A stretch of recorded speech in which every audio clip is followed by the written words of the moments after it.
ഇന്നലെ വീണ്ടും യദുവിനെ പോലീസ് പിടിച്ചുകൊണ്ടുപോയി. എവിടെ നിന്നാണ് പിടിച്ചുകൊണ്ടുപോയത്? എൻ്റെ വീട്ടിൻ്റെ അവിടെ നിന്ന് മേളത്തെ റോഡിൽ നിന്ന് വീട്ടിലോട്ട് ഇറങ്ങാൻ പോണ റോഡിന്റെ മെയിൻ റോഡിന്റെ അവിടെ പബ്ലിക് പ്ലേസിൽ ആളുകൾ ചായക്കടയിലെ വണ്ടിയിൽ നിന്നാണ് പിടിച്ചുകൊണ്ടുപോകും. ആ സമയത്ത് എത്ര പേരുണ്ടായിരിക്കും അവിടെ? ഏകദേശം അവിടെ ഒരു 5-6 പേരുണ്ടായിരുന്നു. 6 പേരുണ്ടായിരുന്നു. ഈ 6 പേരും കണ്ടു താങ്കളെ വിളിച്ച് കയറ്റിക്കൊണ്ട് പിന്നെ പോകുന്നത്. വിളിച്ചാൽ എതു ചെല്ലില്ലേ പോലീസ് സ്റ്റേഷനിലേക്ക്? ചെല്ലും. പിന്നെ എന്തിനാണ് പിടിച്ചുകൊണ്ട് പോകുന്നത്? എന്തോ എന്നെ വിളിച്ചെന്ന് പറഞ്ഞു. വിളിച്ചിട്ട് ഫോൺ കിട്ടിയില്ലെന്നാണ് പറയുന്നത്. എൻ്റെ ഫോണിൽ കോൾ വന്നിട്ടില്ല. ആര് വിളിച്ചാലും എൻ്റെ ഫോണിൽ മിസ് കോൾ ആയിട്ട് കാണും. ആരും വിളിച്ചിട്ടില്ല എന്നെ. ഞാൻ വിളിച്ചപ്പോൾ എടുത്തല്ലോ തൊട്ട് മുമ്പ്. അത് തന്നെ. പക്ഷെ ആരും വിളിച്ചില്ല എന്നെ. വിളിച്ചിട്ട് ഫോൺ കിട്ടിയില്ലെന്നും പറഞ്ഞത് ന്യായത്തിന്റെ പേരിലാണ്. ചുമ്മാ വന്ന് അവിടെ അവർ വന്ന് അങ്ങോട്ടും ഇങ്ങോട്ടും തിരക്കിയിട്ട് പോയെന്നേ ഉള്ളൂ. അവർക്ക് അറിഞ്ഞുകൂടെയായിരുന്നു, എൻ്റെ വീട് അറിഞ്ഞുകൂടാ. ഇപ്പൊ വീടൊക്കെ കണ്ടുവച്ചിട്ടാണ് പോയിരിക്കുന്നത്. എന്നെ തിരിച്ച് കൊണ്ടാക്കിയ ജീപ്പിലല്ലേ കൊണ്ടാക്കിയത്. അപ്പോഴത്തേക്ക് വീടൊക്കെ കണ്ടുവച്ചു. ഇതാണോ വീട് എന്നൊക്കെ ചോദിച്ചു. വഴിയൊക്കെ കണ്ടുവച്ചിട്ടാണ് പോയത്. ഇന്നലെ വൈകിട്ട് ഞാൻ താങ്കളെ ഫോൺ വിളിച്ചു. വിളിക്കുമ്പോൾ യദു ഞാൻ റോഡ് ക്രോസ് ചെയ്യാൻ പോവുകയാണ്, തിരിച്ചു വിളിക്കാമെന്ന് പറഞ്ഞു. റോഡ് ക്രോസ് ചെയ്ത് മെയിനായിട്ട് റോഡ് ക്രോസ് ചെയ്ത് ഇപ്പുറം വന്ന് എൻ്റെ വണ്ടി എടുത്ത് അവിടെ നിന്ന് ഒരു വെള്ളം കുടിക്കാൻ വേണ്ടിയിട്ട് കടയിൽ നിർത്തിയത്. ചായക്കടയിൽ ഇപ്പുറത്ത് നിർത്തിയത്. ഒരു ചായക്കടയിൽ അവിടെ നിർത്തിയിട്ട് അങ്ങോട്ട് പോവുകയായിരുന്നു. എൻ്റെ വീട്ടിൻ്റെ അവിടെ നിന്ന് തിരിച്ച് മെയിൻ റോഡിലോട്ട് പോവുകയായിരുന്നു. അപ്പൊ എന്നെ കണ്ടിട്ട് പെട്ടെന്ന് വണ്ടി നട റോഡിൽ നിർത്തി ഇങ്ങ് വരുമോ ഏതു ഇങ്ങ് വാന്ന് പറഞ്ഞ് ഓടിച്ചാടി വന്നു പോലീസ്. എത്ര പേര് ഇറങ്ങി വന്നു? എല്ലാം സിവിൽ ഡ്രസ്സിലായിരുന്നു. സിവിൽ ഡ്രസ്സിലുള്ള പോലീസുകാര്? 2 പേര് മാത്രമേ യൂണിഫോം ഉണ്ടായിരുന്നു. ജീപ്പ് പോലീസിന്റേതല്ലേ? പോലീസിന്റെ കൺട്രോൾമെന്റ് സ്റ്റേഷനിലെ വണ്ടി. SI ഉണ്ടായിരുന്നു. അത് SI ഉണ്ടായിരുന്ന 2 പേര് മാത്രമേ യൂണിഫോം ഉള്ളൂ. ബാക്കി 1, 2, 3 പേര് യൂണിഫോം ഇല്ലാത്ത ആൾക്കാർ. അവരിറങ്ങി വന്നു. അല്ല, ഞാൻ പറഞ്ഞു ചോറ് കഴിച്ചില്ല, ഞാൻ ചോറ് കഴിക്കാൻ വീട്ടിലോട്ട് പോവുകയാണ് സാറേ, ഇപ്പൊ തന്നെ സമയം 4-5 മണിയായില്ലേ, ഞാൻ പോയി കഴിച്ചിട്ട് ഞാൻ വണ്ടിയും കൊണ്ടുവരാം, അത് കുഴപ്പമില്ല, നമുക്ക് വഴിയിൽ നിന്ന് കഴിക്കാമെന്ന് പറഞ്ഞുകൊണ്ടാണ് കൊണ്ടുപോകണത്. ചോറ് മേടിച്ചു തന്നോ? ഇല്ല, വാങ്ങിച്ചു തരാന്ന് പറഞ്ഞു. വാഗ്ദാനം വാങ്ങിച്ചു തരാന്ന് പറഞ്ഞു. ഞാൻ പറഞ്ഞു ശരിയെന്ന് പറഞ്ഞു. പിന്നീട് കിട്ടൂലെന്ന് എനിക്കറിയാം. ഒരു ചായയും വടയും വാങ്ങിച്ചു തന്നു. അകത്ത് ഇരുത്തിയപ്പോ ചായയും വടയും വാങ്ങിച്ചു തന്നു. അവിടെ ചെന്നിട്ട് എന്ത് സംഭവിച്ചു? അവിടെ ചെന്നിട്ട് എന്ത് സംഭവിക്കുക? അവിടെ ചെന്നിട്ട് ഈ കുറ്റകൃത്യം ചെയ്തവരപ്പുറം പിടിച്ചോണ്ട് 2 പോലീസുകാർ 2 സൈഡിൽ നിന്ന് പിടിച്ചോണ്ട് പോകും. അതായത് മീഡിയ എടുക്കുമ്പോഴത്തേക്ക് എന്തായാലും അറസ്റ്റ് ചെയ്ത് കൊണ്ടുപോകും പോലെ. അറസ്റ്റാണോ എന്ന് ഓരോ മീഡിയേഴ്സ് ചോദിക്കുന്നുണ്ട്. ഞാൻ പറഞ്ഞു എനിക്കറിയത്തില്ല എന്ന് പറയുന്നുണ്ട്. എനിക്കറിയത്തില്ല, പേടിയുണ്ടോന്ന് ചോദിച്ചപ്പോൾ ഞാൻ പറഞ്ഞു പേടിയില്ല. മെമ്മറി കാർഡ് അടിച്ചു മാറ്റിയത് താങ്കളാണെന്നാണ് അവർ പറയുന്നത്. തൊട്ടടുത്ത ദിവസം ഈ സംഭവം നടന്നതിന്റെ തൊട്ടടുത്ത ദിവസം താങ്കൾ ആ ബസിന്റെ അരികിലെത്തി. തൊട്ടടുത്ത ദിവസം 4:15 ആയപ്പോഴത്തേക്ക് 4:15 തൃശ്ശൂർ, 4:30 തൃശ്ശൂർ, 4:15 തൃശ്ശൂർ ആ വണ്ടി പോയി കഴിഞ്ഞു. പിന്നെ ഇവർ ഈ പറയുന്നത് ഏതോ ഒരു ചാനലിൽ എനിക്ക് ആ ഒരു ടെൻഷനിൽ ഞാൻ പറഞ്ഞപ്പോഴത്തേക്ക് ആ വണ്ടിയെ കണ്ടു എന്ന് പറഞ്ഞു. പക്ഷെ ഈ വണ്ടിയാണെന്ന് ഞാൻ പറയുന്നില്ല. RPC 101 ആണെന്ന്. ഇതേപോലത്തെ 2 വണ്ടിയാണ് സെൻട്രൽ ഡിപ്പോയിലുള്ളത്. അപ്പൊ അതേപോലത്തെ 111 കണ്ടപ്പോഴത്തേക്ക് ഞാൻ അവിടെ ഈ വണ്ടി പോയില്ലേ എന്ന് നോക്കിയാണ് അവിടെ നിന്ന് അതുവഴി അവിടെ ഇങ്ങോട്ട് നടന്നു പോണ വഴിക്കാണ് ഞാൻ നോക്കിയതെന്ന് പറയുന്നത്. ഇവർ പറയുന്നത്, ഒരു ചാനലിൽ പറയുന്നുണ്ട് കറക്റ്റായിട്ട്, ഏതു ഈ വണ്ടി കണ്ടെന്ന് ഉറപ്പിച്ച് പറയുന്നല്ലോ. ഞാൻ ഉറപ്പിച്ചല്ല. എങ്ങനെ ഇവർക്ക് ഇത് പറയാൻ പറ്റും? KSRTCയുടെ രേഖകളിൽ പരിശോധിച്ചതിന്റെ അടിസ്ഥാനത്തിൽ ഞാൻ താങ്കളോട് പറയുന്നു, അതിന്റെ തൊട്ടടുത്ത ദിവസം പുലർച്ചെ 4:15 വണ്ടി തൃശ്ശൂർ പോയി.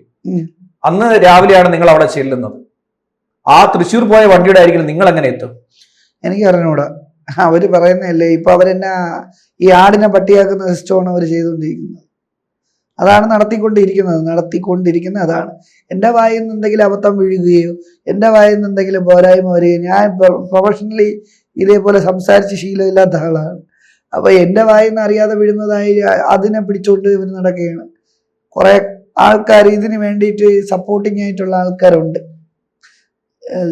എൻ്റെ കൂടെയാണ് നിൽക്കണതെന്ന് വരുത്തി തീർത്തിട്ട് പാർട്ടിക്ക് വേണ്ടിയിട്ട് പാർട്ടി എന്നെ കുറ്റം പറയുന്നൊന്നും അറിയില്ലേ. പക്ഷെ പാർട്ടി എൻ്റെ കൂടെ നിൽക്കേണ്ടതാണ്, സത്യത്തിന്റെ കൂടെ നിൽക്കേണ്ടതാണ്. പക്ഷെ അവര് എന്നെ തള്ളി പറയുന്നു. ജയിലിൽ പോകാൻ പേടിയുണ്ടോ? ജയിലിൽ പോകാൻ പേടിയൊന്നുമില്ല. ജയിലിലേക്കാണ് പോകാൻ പോകുന്നത്. ജയിലിലേക്ക് പോകാൻ പേടിയൊന്നുമില്ല, ഒരു പേടിയില്ല. എന്താ വെച്ചാൽ തെറ്റ് ചെയ്തവനല്ലേ ജയിലിൽ പോകേണ്ട കാര്യമുള്ളൂ. കോടതി ഒരിക്കലും ജയിലിൽ തള്ളി വിടൂല. എന്താ വെച്ചാൽ തെറ്റ് എൻ്റെ ഭാഗത്തില്ലെന്നുള്ള കോടതിക്ക് പൂർണ്ണമായിട്ടുള്ള വിശ്വാസം ഉള്ളതുകൊണ്ടല്ലേ അവർ കേസ് അന്വേഷിക്കാൻ ബഹുമാനപ്പെട്ട കോടതി പറഞ്ഞത്. എന്നിട്ട് ഞാൻ പറയുന്നത് കോടതി ഒരു തീരുമാനം കൂടെ എടുക്കുക.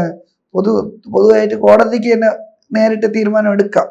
എന്ന് വെച്ചാൽ ഇങ്ങനെ ഇവര് കേസ് അന്വേഷണം നല്ല രീതിയിൽ നേരോടെ അല്ല പോകുന്നതെന്ന് പറഞ്ഞാൽ ഈ കേസ് അന്വേഷിക്കാൻ കൊടുത്ത ആൾക്കാരെ മാറ്റിയിട്ട് ഈ പാർട്ടിയുടെ അനുഭാവം ഇല്ലാത്ത കോൺഗ്രസോ BJPയോ അല്ലെങ്കിൽ കമ്മ്യൂണിസ്റ്റിലോ ഇല്ലാത്ത ആൾക്കാരെ ആക്കുക എന്നാണ് എൻ്റെ ഒരു അഭിപ്രായം. എന്നാലേ കന്റോൺമെന്റ് പോലീസ് സ്റ്റേഷനിൽ അത് നടക്കില്ല, ഉറപ്പായിട്ട് നടക്കില്ല. അവരെന്നെ കുറ്റക്കാരനാക്കാൻ ആര് ഭരിച്ചാലും അവരുടെ പാർട്ടി ഓഫീസുകൾ പ്രവർത്തിക്കുന്ന ഒരു സ്റ്റേഷനാണ് തിരുവനന്തപുരത്തെ കന്റോൺമെന്റ് സ്റ്റേഷൻ. മുഖ്യമന്ത്രി കയറി പോകുന്ന കന്റോൺമെന്റ് ഗേറ്റിന് എതിർഭാഗത്തുള്ള സ്റ്റേഷനാണ് തിരുവനന്തപുരത്തെ കന്റോൺമെന്റ് സ്റ്റേഷൻ. എന്തായാലും അത് നടക്കൂല. ഇവര് ഒന്നും ചെയ്യാൻ പറ്റാത്ത അവസ്ഥയിലാണ്. അവർക്ക് ഇപ്പൊ ഏത് പാർട്ടിയാണോ ഇരിക്കുന്നത്, കോൺഗ്രസ് ഇരിക്കണമെങ്കിൽ കോൺഗ്രസിനെ സപ്പോർട്ട് ചെയ്യണം, കമ്മ്യൂണിസ്റ്റ് ഇരിക്കണമെങ്കിൽ കമ്മ്യൂണിസ്റ്റിനെ, BJP ഇരിക്കണമെങ്കിൽ BJPയെ സപ്പോർട്ട് ചെയ്യണം. അത് അവരെ ഇതല്ലേ. ഇപ്പൊ ഈ പാർട്ടി വേറെ പാർട്ടി ആണെങ്കിൽ നമുക്ക് എന്തെങ്കിലും പറയാം, ന്യായമായിട്ടുള്ള കാര്യമാണെങ്കിൽ അവർ നടത്തി തരും. ഇപ്പൊ നമ്മുടെ ഈ പാർട്ടി ഇരിക്കുന്നിടത്തോളം പാർട്ടിക്ക് ഒരിക്കലും അവരെ തള്ളി പറയാൻ പറ്റില്ല. പാർട്ടി അനുഭാവിയില്ലേ. ഞാൻ സംഭവിക്കാൻ പോകുന്ന ഒരു കാര്യം ഞാൻ നിങ്ങളോട് അങ്ങോട്ട് പറയാം. നിങ്ങളുടെ വീട്ടിൽ പരിശോധന എന്ന പേരിൽ പോലീസ് വരും. ഈ മെമ്മറി കാർഡ് അവിടെ നിന്ന് കണ്ടെത്തും, നിങ്ങൾ പിടിച്ചുകൊണ്ട് പോകും. അതൊന്നും പറയാതെ തന്നെ എനിക്കറിയാം. എന്നുവെച്ചാൽ അതേ ഇനി നടക്കുകയുള്ളൂ. അവർ മാക്സിമം നോക്കുന്നുണ്ട്. ഇപ്പൊ എന്റെ വീട് വരെ കണ്ടുപിടിച്ചിട്ട് അങ്ങനെ പോയേക്കുന്നത്. വീടൊക്കെ പഠിച്ച് ഇനി ആരെങ്കിലും ഇടേണ്ട താമസം മാത്രമേ ഉള്ളൂ. ഉടനടി ഉണ്ടാവുമെന്നാണ് ഞാൻ അറിഞ്ഞത്, പുറമേന്ന് അറിഞ്ഞിട്ടുണ്ട്. ആത്മഹത്യ ചെയ്യിപ്പിക്കാനാണ് അവർ നോക്കുന്നത്. ചെയ്യുമോ ആത്മഹത്യ? എങ്കിൽ ഞാൻ എൻ്റെ കൊച്ചു പൊടിയായിരുന്നപ്പോൾ തള്ള ഇട്ടിട്ട് പോയപ്പോഴേ, അമ്മ ഇട്ടിട്ട് പോയപ്പോഴേ ചെയ്യേണ്ടതല്ലേ. ഒന്നും ഇല്ലാതെ ഞാൻ ഒറ്റയ്ക്കായ, എൻ്റെ വീട്ടുകാർ പോലും സപ്പോർട്ടില്ലായിരുന്നു. വാടകയ്ക്ക് വീടെടുത്താണ് താമസിച്ചത്. അപ്പോഴേ ഇവളെ ഇട്ടിട്ട് പോയപ്പോഴത്തേക്ക് ഞാനും കൊച്ചും മാത്രം വീട്ടിൽ. ആലോചിച്ച് നോക്കണം, ആരും സപ്പോർട്ടില്ല. അത് തന്നെ ഇപ്പോഴും അങ്ങനെ തന്നെയാണ്. 2.5 വയസ്സുള്ളപ്പോൾ ഒരു കുഞ്ഞിനെ നോക്കി തുടങ്ങിയതാണ് ഒറ്റയ്ക്ക്. ഇന്ന് കുഞ്ഞിന് 7 വയസ്സുണ്ടെന്നാണ് ഞാൻ മനസ്സിലാക്കുന്നത്. 7 വയസ്സുണ്ട്. അവൻ അത്യാവശ്യം തിരിച്ചറിവുണ്ട്. ഒരുവിധം തിരിച്ചറിവുണ്ട്. അവന്റെ മുന്നിലേക്കാണ് CPM-ന്റെ സൈബർ പോരാളികൾ സിബൂരി യദു എന്ന വാക്യം എടുത്തിട്ട് കൊടുക്കുന്നത്. സിബൂരി യദു എന്ന് മാത്രമല്ല, മുണ്ടുപൊക്കി യദു, ഞരമ്പൻ യദു, ഇങ്ങനെയൊക്കെ പറഞ്ഞുകൊണ്ടിരിക്കുകയാണ്. ഇതേപോലെ ഓരോരോ കേസുകൾ ഞാൻ തിരിച്ചു പറയാൻ നിന്ന് കഴിഞ്ഞാൽ അതിൽ കാര്യമില്ല. ഞാനും അവരും തമ്മിൽ അത്ര ഇതായി പോകും. എന്താണെന്ന് വെച്ചാൽ ഞാനും പറയാൻ നിന്ന് കഴിഞ്ഞാൽ അത് ശരിയല്ല. ആ കുഞ്ഞ് ഇതൊക്കെ അറിയുന്നതിൽ സങ്കടമുണ്ടോ? പിന്നെ വിഷമമില്ലാതിരിക്കും. നമ്മുടെ മക്കള് നാളെ ഒരു കാലത്ത് അവൻ തിരിച്ചു പറയുമ്പോൾ അച്ഛൻ ഇങ്ങനെയൊക്കെയാണെന്ന് നാട്ടുകാർ പറയുമ്പോൾ വിഷമം വരൂലേ? അത് ഏതൊരു അച്ഛനും അമ്മയ്ക്കും ഉണ്ടാവും. മോനിങ്ങനെ നാണക്കേടല്ലേ അച്ഛൻ ഇങ്ങനെയാണെന്ന്. നാളെ ഒരു കാലത്ത് അവൻ കുറച്ചും കൂടെ വലുതായി പോകുമ്പോൾ എൻ്റെ അച്ഛൻ ഇങ്ങനത്തെ സ്വഭാവം ഉള്ളവനാണ് എന്ന് പറയണത് അവന് നാണക്കേടാണ്. അതിനാണ് ഞാൻ ഈ എതിർത്ത് നിൽക്കുന്നത്.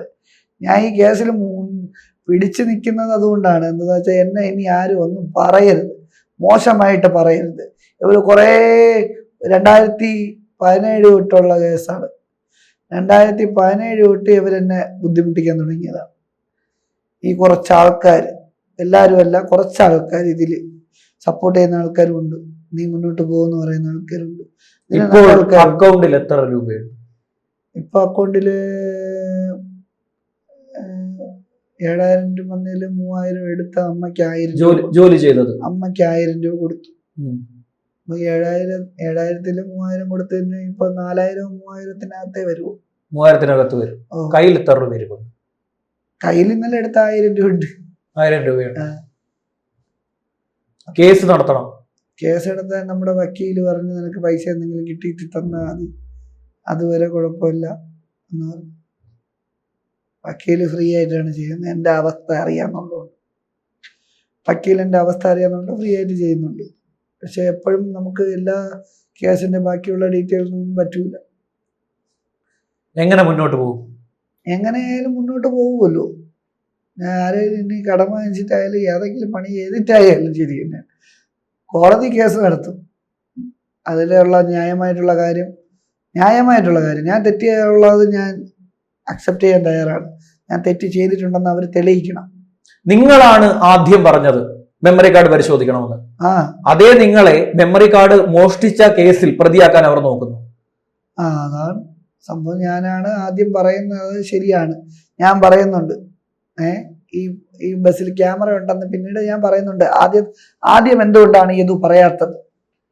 അതാണ് ചോദ്യം. യദു എന്തുകൊണ്ടാണ് ആദ്യം പറയാത്തത്? യദു എങ്ങനെയാണ്? യദുവിന്റെ ബാക്ക്ഗ്രൗണ്ട് ഈ നോക്കുന്ന സമയം കൊണ്ട് ഈ കേസിലെ പ്രതികളെ ബാക്കിൽ നിന്ന് ഇവരാരും പോകാത്ത എന്താണ്? അതാണ് എൻ്റെ ചോദ്യം. എന്തുകൊണ്ട് ഇവർ ആരും, ഈ പോലീസുകാരായാലും ഈ മാധ്യമങ്ങളായാലും എന്തുകൊണ്ട് ഇവരെ ബാക്ക്ഗ്രൗണ്ട് തിരക്കുന്നില്ല, ഇവരെ ബാക്കിൽ നിന്ന് പോകുന്നില്ല? ഇവർ അന്ന് വന്നത് തൊട്ട് പട്ടം തൊട്ടുള്ള CCTV മാധ്യമങ്ങൾ വിചാരിച്ചാൽ കിട്ടൂലേ? കിട്ടുമല്ലോ. CCTV എടുത്തിട്ട് അത് കവർ ചെയ്ത് ഇവർക്ക് തന്നെ മാധ്യമങ്ങൾക്ക് അത് ചെയ്യാം. എന്നിട്ട് യദുവിനെ അറസ്റ്റ് ചെയ്തു. യദു അങ്ങനെ മെമ്മറി കാർഡ് എടുത്തെന്നൊക്കെ പറഞ്ഞു കഴിഞ്ഞാൽ ഒരു ലോജിക്ക് ഇല്ലാത്ത കാര്യമാണ്. യദുവിന് മെമ്മറി കാർഡ് കിട്ടിക്കഴിഞ്ഞാൽ അത് യദുവിന് ഉപയോഗം.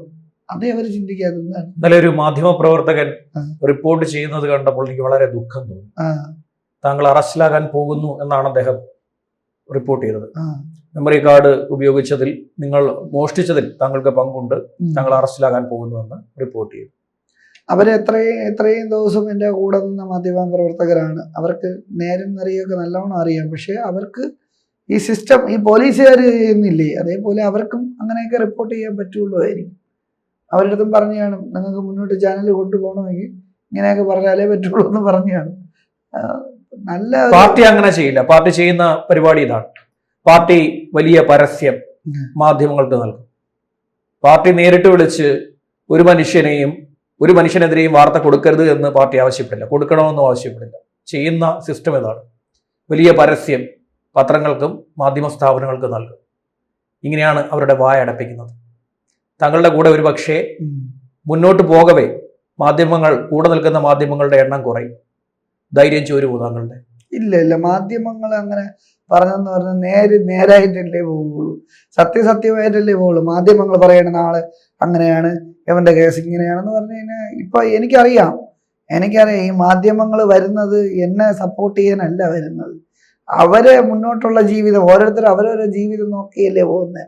ഇപ്പൊ ഇത്രയും ആൾക്കാർ കാണുന്ന വ്യൂവേഴ്സ് ഉണ്ട്, സപ്പോർട്ട് ഉള്ളതുകൊണ്ട് മാത്രം. എനിക്ക് ആരും സപ്പോർട്ടില്ല, ഞാൻ തെറ്റുകാരോ അല്ലെങ്കിൽ പോലും എൻ്റെ ബാക്കിൽ നിന്ന് മാധ്യമം വരും. എനിക്ക് സപ്പോർട്ട് ഉള്ളതുകൊണ്ട് ആളുകൾ വരുന്നു. അല്ലാതെ എനിക്ക് ഈ വ്യൂവേഴ്സ് കൂടി അവർക്ക് പൈസ കിട്ടുന്നതിൻ്റെ പകുതി എനിക്ക് തരാമെന്നൊന്നും പറഞ്ഞിട്ടില്ല, ആരും പറഞ്ഞിട്ടില്ല. സഹായിക്കാമെന്ന് പറഞ്ഞിട്ടില്ല, ഒരു ചാനലുകാരും പറഞ്ഞിട്ടില്ല സഹായിക്കാമെന്ന്. അപ്പൊ എന്നെ സപ്പോർട്ട് ചെയ്യാനല്ല, അവർക്ക് വളർച്ച വരാനോ വലുതാവാൻ വേണ്ടിയിട്ട് മാത്രം. പക്ഷെ എന്തായാലും എനിക്ക് കോടതി വിശ്വാസമാണ്. മാധ്യമങ്ങളായാലും ശരി തന്നെയാണ്, അവർക്ക് വാർത്ത കിട്ടാൻ വേണ്ടിയിട്ടാണ് വരുന്നത്. പിന്നെ ഇതിൽ എല്ലാവരും സപ്പോർട്ടല്ല എന്ന് ഞാൻ പറയുന്നില്ല. എല്ലാ മാധ്യമക്കാരും എനിക്ക് സപ്പോർട്ടല്ല എന്ന് പറയുന്നില്ല. അവർ ന്യായമായിട്ടിരിക്കുന്ന 2-3 ചാനലുകാരുണ്ട്. 2 വിരലിൽ എണ്ണാവുന്നുള്ള ചുരുക്കം ചാനലുകളും ഓൺലൈനിലുള്ള ചുരുക്കം 2-3 ആൾക്കാരും ഉണ്ട്. അല്ലാതെ ബാക്കിയെല്ലാവരും അങ്ങനെ ഏതായാലും ഈ കേസിന്റെ ഓരോ ഘട്ടത്തിലും താങ്കൾക്ക് ഏതെങ്കിലും തരത്തിലുള്ള ബുദ്ധിമുട്ടുകൾ നേരിടുകയാണെങ്കിലും, ഏതെങ്കിലും തരത്തിലുള്ള പ്രതിസന്ധികൾ നേരിടുകയാണെങ്കിലും ഈ ക്യാമറ ഇവിടെ ഓണായിരിക്കും. മീഡിയ മലയാളത്തിന്റെ. താങ്കൾക്ക് ഇവിടെ വന്ന് സംസാരിക്കാം, അതിനുള്ള അവസരം ഇവിടെ ഉണ്ട്. ഞാനിപ്പോൾ ഒരു ഗ്രൂപ്പ് ആഡ് ചെയ്തിട്ടുണ്ട്, മീഡിയ എന്ന് പറഞ്ഞിട്ട്. എല്ലാവരും നമ്പറും ആഡ് ചെയ്തിട്ടുണ്ട്. എനിക്ക് എന്തെങ്കിലും ഡേഞ്ചർ സിറ്റുവേഷൻസ് വരികയോ അല്ലെങ്കിൽ എനിക്ക് ബന്ധപ്പെട്ട BMSലെ നമ്മുടെ ഇവിടെ ഉള്ള നമ്മുടെ തമ്പാനൂരുള്ള BMSലെ ആളുകളുണ്ട്, INGCയിലെ ആളുണ്ട്, CITയിലെ ഉണ്ട്, പിന്നെ മീഡിയാസ് ഉണ്ട്. എനിക്ക് എൻ്റെ ചേട്ടൻ്റെ നമ്പറുണ്ട്. പെട്ടെന്ന് അറിയിക്കാൻ വേണ്ടി ഒരു മെസ്സേജ് വാട്സപ്പിൽ ഇട്ടാൽ മതി. ഒരു ഗ്രൂപ്പായിട്ട് ആഡ് ചെയ്ത് ഇട്ടിട്ടുണ്ട്. വക്കീലിനുണ്ട്. അപ്പോൾ ആ ഗ്രൂപ്പിൽ ഞാൻ അങ്ങ് ഒരു മെസ്സേജ് അങ്ങ് ഇടും, എന്തെങ്കിലും ഡേഞ്ചർ സിറ്റുവേഷൻ എന്ന് പറഞ്ഞാൽ. അപ്പം നിങ്ങൾ ക്യാച്ച് ചെയ്തോളൂ. നന്ദി.